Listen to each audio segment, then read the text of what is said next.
everyone, Nubkeks here, and welcome to my first ever game of competitive Overwatch. To anyone who's new or hasn't seen any of my stuff before, I've pretty much only covered Heroes of the Storm for quite a long time. I've been Grandmaster in that game for the last 2 seasons, kind of on and off though, to be fair. Not always Grandmaster at any given time. I figured though, I wanted to try out Overwatch, take it for a spin, and see then what it's like to play competitive Overwatch from the perspective of someone who's not very good at Overwatch and doesn't really know all that much about the game, but does know a lot about other MOBAs and other strategy games. And basically, what do I make of it, and what would I change, or what sort of decisions do I make? And then get feedback from you guys. You can let me know whether I'm right or wrong about certain things. And yeah, I mean, it's very difficult as someone who's experienced in a game to kind of understand or put yourself in the shoes fully of someone who is new. It's something I very much find making Heroes content. There's a lot of stuff you take for granted, or that's hard to imagine you don't know. So yeah, by switching to Overwatch, obviously someone who just simply doesn't know that stuff, I can't help but be in the shoes of someone who's a noob. So one of the first big decisions I made going into this first rank game was that I was going to play Mercy. That was one of the first decisions I made. Why? Well, because as Mercy, pretty much all you do, right, is fly after your teammates and you put this healing beam on them. So that has a couple of advantages for me. Number one, I have no clue what the meta is, right? I know it's changed a lot. I played this game for a little bit when it came out. You can see my account's level 30. No prestige levels or something. I don't even know if they're called prestige levels. We're level 30. So the meta's changed a lot since then. When the game first came out, nobody knew what they were doing. So there's a lot more grouping up and stuff, I think, these days. But yeah, Mercy, all I gotta do is follow my team and shoot them with the healing beam. I don't really need to know where to go. I don't really need to be anywhere particular or special. I'll just follow them around, and I never have to go anywhere on my own. And yeah, that's basically what we're gonna do here. Number 2 as well, obviously it's a big healing beam we're firing, which locks onto our allies. We don't have to aim. I don't have to be good at aiming, because I haven't played at FPS, and like I said, Overwatch is the last one, and that was about a year ago. So yeah, I don't have to be good at aiming. So there's a number of things about Mercy that's pretty good. Because I know one of my weaknesses, there'll be 2 of my big weaknesses going into this. I'm not going to know the meta. I'm not going to know where to move on the map. So for example, Reinhardt could be a good hero for me to play at some stage, right? Because again, another hero you don't necessarily have to aim all that much, or you're only aiming sometimes. But I wouldn't know where to go. I wouldn't know where to go. Right here, this is where I made one decision that I really don't know if it was good or not, but I felt like our team had actually kind of grouped up and we were actually kind of pushing forwards and doing some stuff, and then our tank got taken out. So I decided I'd resurrect him right here, this Reinhardt. He's also a platinum level player, so he'd be one of our better players. I said, you know what, this might be a good idea. Now we promptly got totally owned coming through here, and I instantly regretted it and wished I had the res for this. So I don't know if that was worthwhile or not. I presume you kind of want to save Mercy's res. This is her heroic, you build it up over time, or her ultimate, I think it's in this game. And it brings all allied heroes in range back to life, which is a very, very powerful tool. In that case, I thought, you know what, it seems I assume that we're probably going to be playing with a lot of newer players. I saw on the loading screen that 2 of our guys, I think, were platinum, but no one else had a rank. So there's going to be a lot of newbies, and like me, not really going to know what's going on.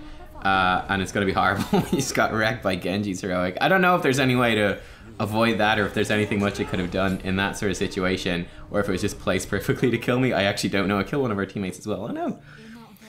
But yeah, so was that heroic usage correct, or was it just stupid? Like, should I have held on to that for more people to die?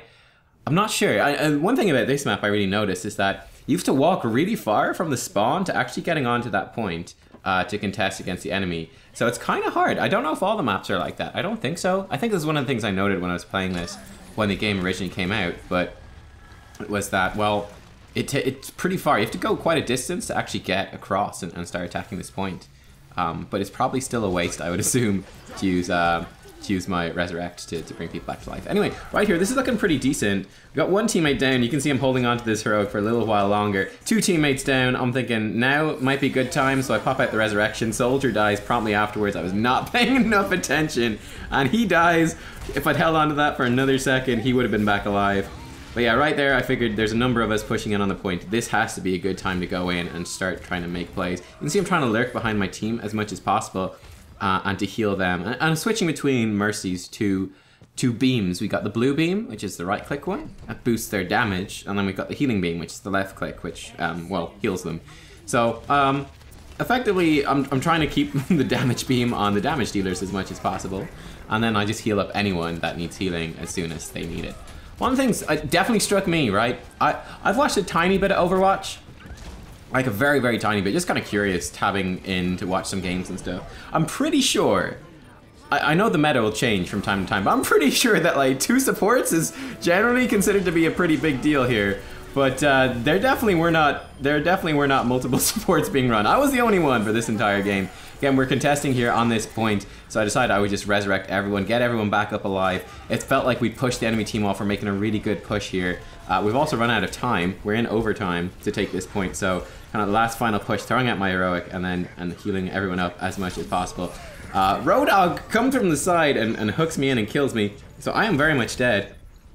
And yeah, at this point I found this really interesting. I was like, huh, should I have been? Is that my mistake?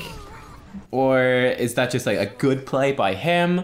Should our teammates have been covering that more? I'm not actually sure whether, you know, should I have been in a different position? Like, should I have tried to get up onto the high ground or something like that? I don't know.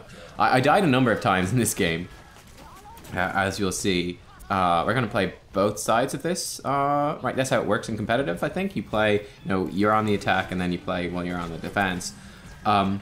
Funnily enough, by the way, my first ranked game. This is not strictly speaking my first ranked game. First ranked game we loaded in and one of our teammates instantly left. So it just remade the game, which I actually didn't realize would happen. Thought we were gonna go into a sure loss, basically 5v6. But yeah, it's really nice actually that it remakes the game. That's a good feature. It's just a smart feature. You wouldn't want it any other way. At this point, I'm kind of like shitting myself, trying to get out of there. I've realized how dangerous that Roadhog ultimate is. So definitely want to avoid that as much as possible. Gonna sneak in here, try to heal Zarya up, and we do just about get her. I think she just killed Symmetra, so we were there to heal her up afterwards anyway.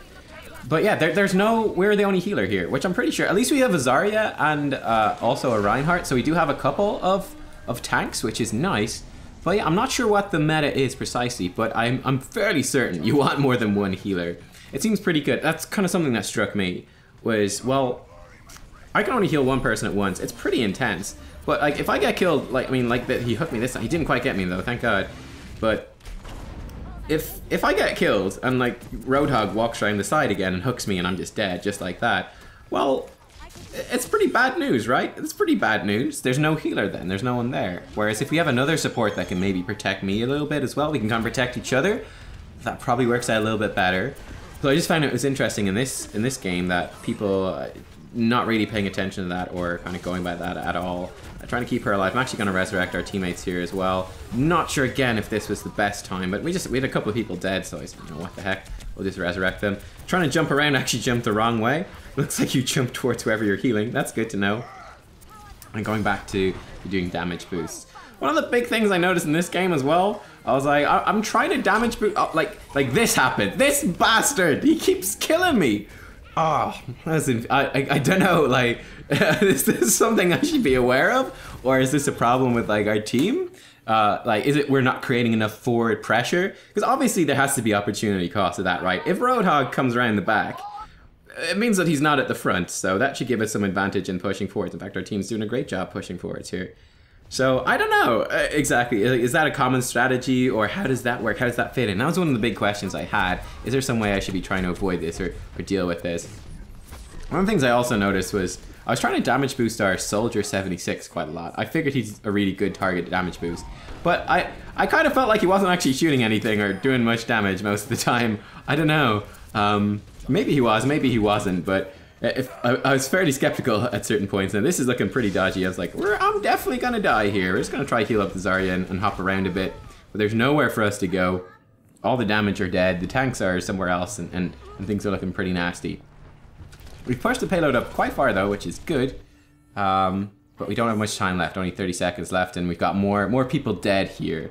So obviously one of the big things as well, I would know from playing Heroes of the Storm, and even just watching the slightest bit of Overwatch content, just the odd time even glancing across to, you know, even get some inspiration for my heroes content, see what the Overwatch guys are doing, their content creators. You never want to go in alone, right? You want to go in with your team. Now this was kind of gnarly because, I mean, we have to get onto the payload, so right here at the end as well, I decided, you know what the heck, we're just gonna resurrect him, because we want to get on this, and if we don't get on it, we're gonna lose. It doesn't work out in the end. The whole team gets wiped out. It was a pretty desperate attempt, but I figured, sure, we might as well throw this out and get on there. But yeah, I wasn't sure. The timer was so low, I didn't actually know. I don't know the map well enough or how long it takes to get somewhere, so I didn't actually know. Like, do we need do I need as Mercy to run in solo and jump on that payload to stall out the overtime, or will my team get there on time? I actually don't know. I don't have a clue.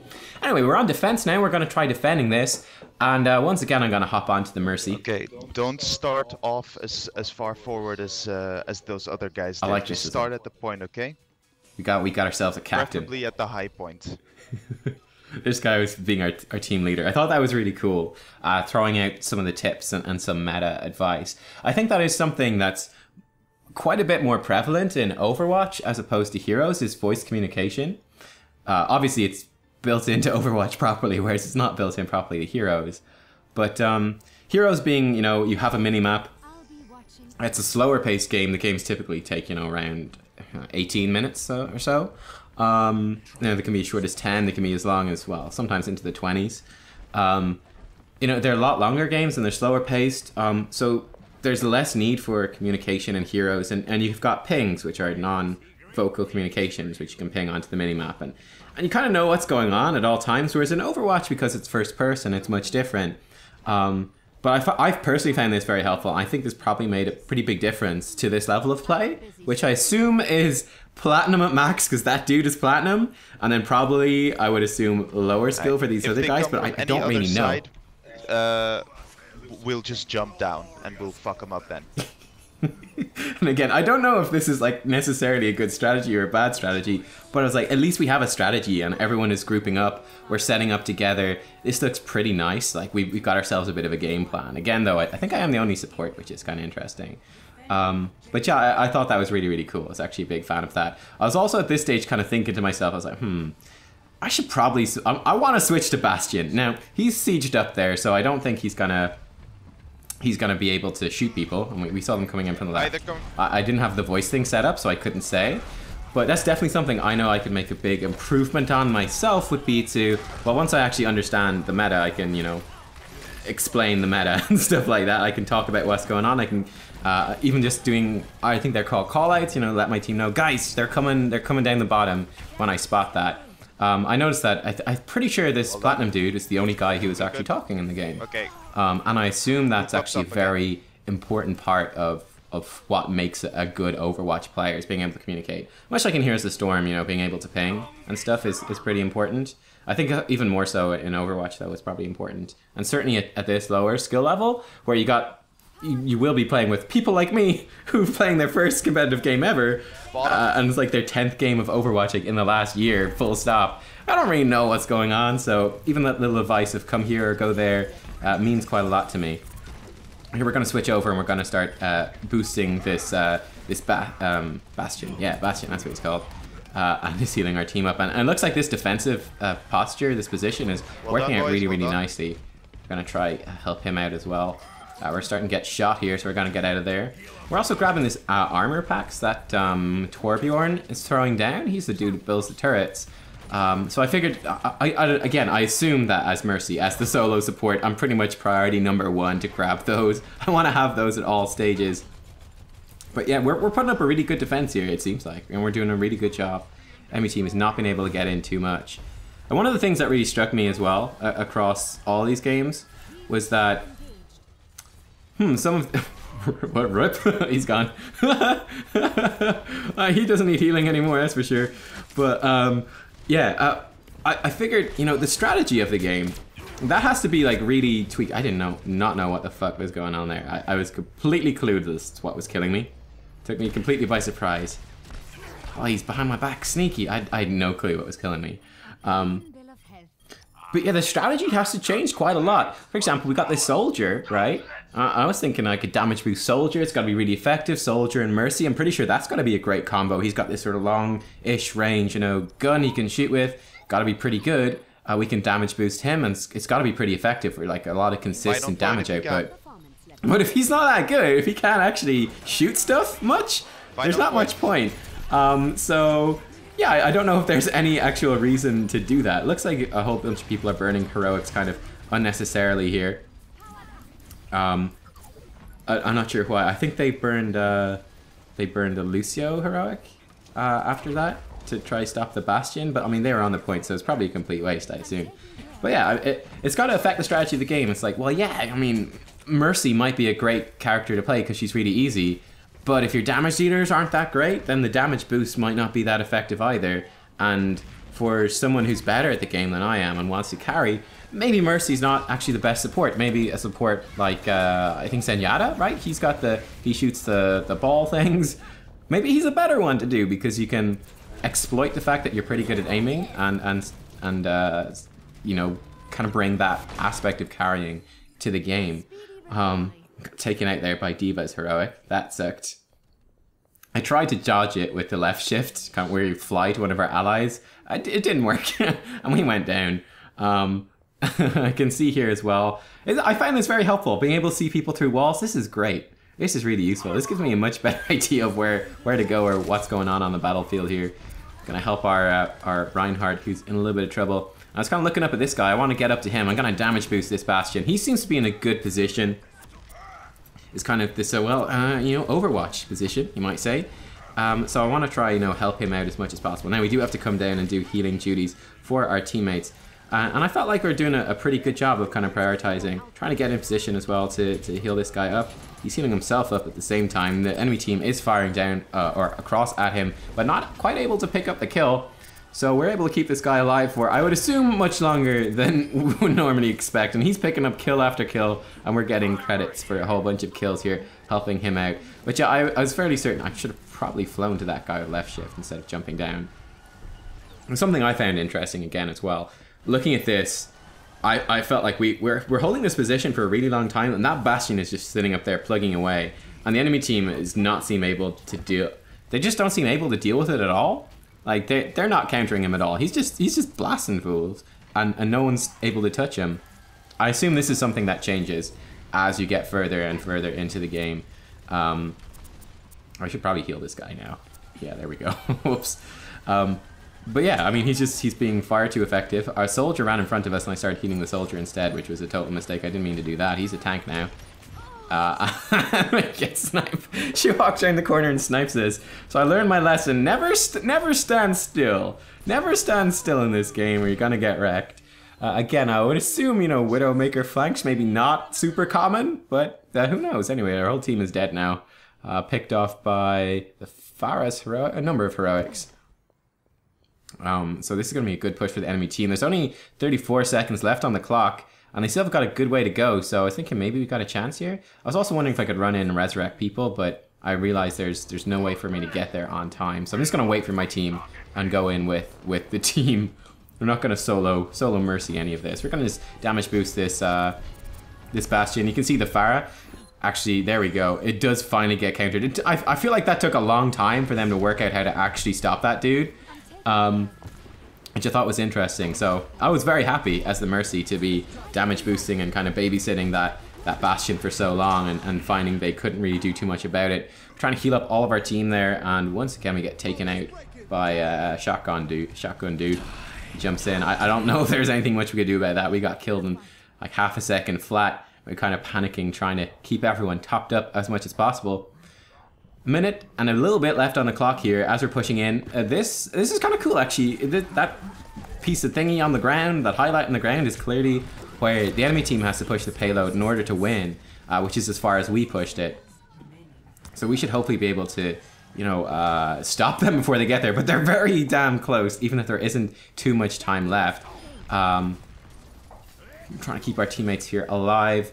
I found this very interesting. Again, I was kind of noting I was waiting for this Bastion to get back. So I was like, I don't really want to damage boost this soldier. He doesn't seem that good. I want to damage boost this Bastion. He seems to know much more about what's going on. So we want to try to support him as much as possible, as opposed to everyone else. Like our soldier is currently dead at the moment. We're in a bit of a tough spot, so I'm jumping over here to our Bastion to get behind that Reinhardt shield. I think this is this looks like a really good combo. I've seen this one before, you know, the Bastion. There's like freaking rocket ladies in the room with us. I was freaking out here. So I'm gonna resurrect our teammates there as they come out. We're gonna try keep the Roadhog alive as well. Yeah, here's Soldier. There he is, the man himself. Time is running out, and overtime taken away here. Just wanted to keep everyone alive as much as possible. It's one of the things I've found in this game, which is kind of cool, is that overtime can last an awfully long time sometimes. Right here at this stage as well, I think I whip out my pistol. I reached a stage where I was like, I think I'll probably do more damage with this pistol than he'll do with his gun. So I did switch for a bit, and I said, no, that's gotta be stupid. I should really be good and damage boost him. You can see actually in the kill feed there, he got a couple of kills at the end. Would have got them better if I'd been damage boosting him. But yeah, I did win the first game here of competitive Overwatch, and it was actually a pretty close game. And definitely, I picked up a few kind of interesting lessons. And walked away as well with a few interesting questions. So I just kind of got struck by the fact, again, the only thing I know about this skill level is that we did have 2 platinum dudes on our team. So I don't know if this is all platinum level play or if they're lower. I'm gonna guess that there's quite a few people in their placement games that would end up quite a bit lower, judging from the stuff. Just my guess as to what I would assume is sort of the average play. But I was kind of intrigued in this game that the meta seemed to be something that people don't really follow. For example, there's only 1 support, as you can see, on both teams. That's it. That's it. Whereas I'm pretty sure that 2 supports is generally considered to be a pretty good idea. So it seems like, you know, people not playing the meta that effectively. Also, a lot of people like me in this one not really knowing where to go, but just how impactful it was for our highest ranked team player there, the Reinhardt, to kind of lead the team on Reinhardt. I assume a good hero for leading the team as well, and to get into the voice chat and tell us, like, guys, we want to defend over here. And that was all he said in the game. But it kind of gave me an insight into how impactful voice chat and voice communication should be. And yeah, I was walking away with a few questions as well. Like, was I out of position those times I got kind of sniped or picked off by the Roadhog with this sort of hook shotgun combo to my face that just one-shot me when he kind of came around the flank? Is that my fault in positioning? Or is that kind of like just our team's not working that well? That this is what happens when you've got like this sort of disparate skill level. That Roadhog can walk around the flank. We don't really punish them for him not being in the front. And no one really notices that, oh, Roadhog isn't there and he should be there. Where is he? Ah, he's flanking. Let's counter it. Obviously, that isn't something that people really notice. And the flanks seem to be extremely effective, particularly considering that there is only 1 support player per team. And yeah, I mean, also, Mercy Heroics. Was I using those at the right times or not? And are they? They're not called Heroics, I'm pretty sure. There you go, guys. That was my first impression of Overwatch. Let me know what you think. I'm going to continue this series when I get some feedback from you guys in the comments. So yeah, I'm looking forward to it. I will see you guys then. If you're new, subscribe. And let me know if you want to see more Overwatch stuff. Yeah, check out Heroes of Storm stuff too, if you want to see what that game looks like. It's been cool. It's been cool. I will see you all next time. Bye-bye.